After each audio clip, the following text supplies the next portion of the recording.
Shalom, selamat pagi, saudara-saudari yang terkasih.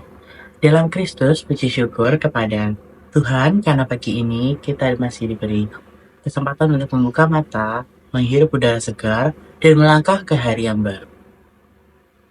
Dengan penuh harapan, sebelum kita memulai aktivitas hari ini, mari kita ambil waktu sejenak untuk duduk tenang, menyambut hadirat Tuhan, dan merenungkan firman-Nya yang hidup. Kiranya renungan ini menjadi pelita bagi langkah kita dan kekuatan untuk menghadapi segala tantangan hari ini. Tema yang saya bawa pada pagi ini adalah Jangan biarkan takut menahan langkahmu. Dengan judul Jangan takut gagal. Saya ambil dari 2 Timotius 1 ayat ke-7 yang berbunyi sebab Allah memberikan kepada kita bukan roh ketakutan, melainkan roh yang membangkitkan kekuatan kasih dan ketertiban.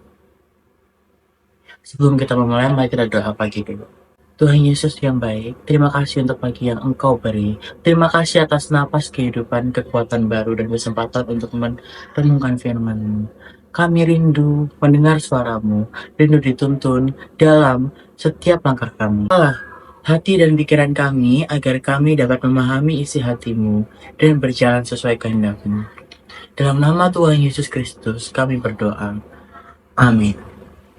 Oke, isi renungan pagi ini dengan judul Jangan Takut Gagal. Teman-teman, sebagai anak muda, kita sering dihantui rasa takut. Takut kalau usaha kita gagal, takut kalau orang lain lebih cepat sukses, takut kalau masa depan kita tidak seperti yang kita harapkan. Tapi, firman Tuhan hari ini mengingatkan dengan sangat jelas, sebab Allah memberikan kepada kita bukan roh ketakutan, melainkan roh yang membangkitkan kekuatan kasih dan ketertiban. Pada 2 Timotius ayat 1, pasal 1 ayat 17. Artinya, ketakutan bukan berasal dari Tuhan. Ketika kita merasa takut, cemas, atau merasa tidak mampu, kita perlu ingat bahwa Tuhan justru membekali kita dengan kekuatan agar kita tetap melangkah.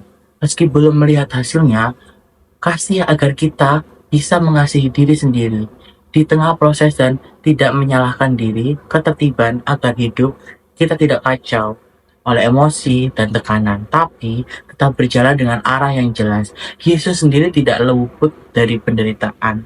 Ia jatuh saat memikul salib, tapi ia bangkit dan menyelesaikan perjalanannya. Itulah teladan kita. Gagal bukanlah akhir. Gagal adalah bagian dari proses. Tuhan tidak mencari kesempurnaan dari kita. Tuhan mencari hati yang mau belajar dan terus melangkah. Pelajaran yang bisa kita ambil pada hari ini adalah jangan tunda hal baik hanya karena takut gagal. Bandingkan dirimu dengan dirimu yang kemarin, bukan dengan pencapaian orang lain. Ingat, Tuhan tidak menuntut hasil, tetapi kesetiaan dalam prosesnya. Sebelum kita mengakhiri, kita akan menutup dalam doa. Tuhan yang penuh kasih dan setia, kami bersyukur karena firman-Mu telah menguatkan kami. Pagi ini Engkau mengingatkan kami bahwa dalam setiap langkah hidup, kami tidak pernah sendirian. Ketika kami takut, Engkau hadir. Ketika kami jatuh, tangan-Mu yang kuat menopang kami. Seperti tertulis dalam Mazmur 37 ayat 23-24, bahwa langkah orang yang hidupnya berkenan kepadamu akan Engkau teguhkan, dan meski ia jatuh tidak sampai tergeletak, sebab Engkau menopangnya. Tuhan bantu kami untuk tidak menyerah saat kami gagal.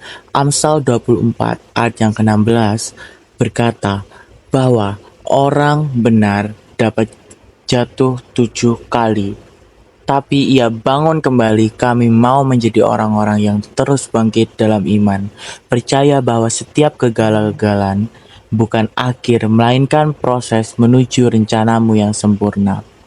Kami serahkan seluruh kehidupan kami kepadamu.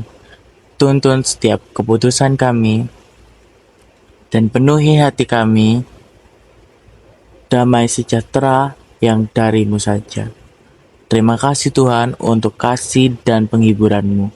Dalam nama Tuhan Yesus Kristus kami berdoa dan mengakhiri renungan ini. Amin. Terima kasih teman-teman sudah melihat renungan pada pagi ini dari saya.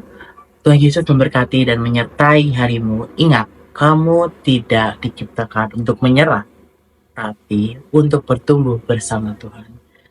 Terima kasih. Salam dari saya.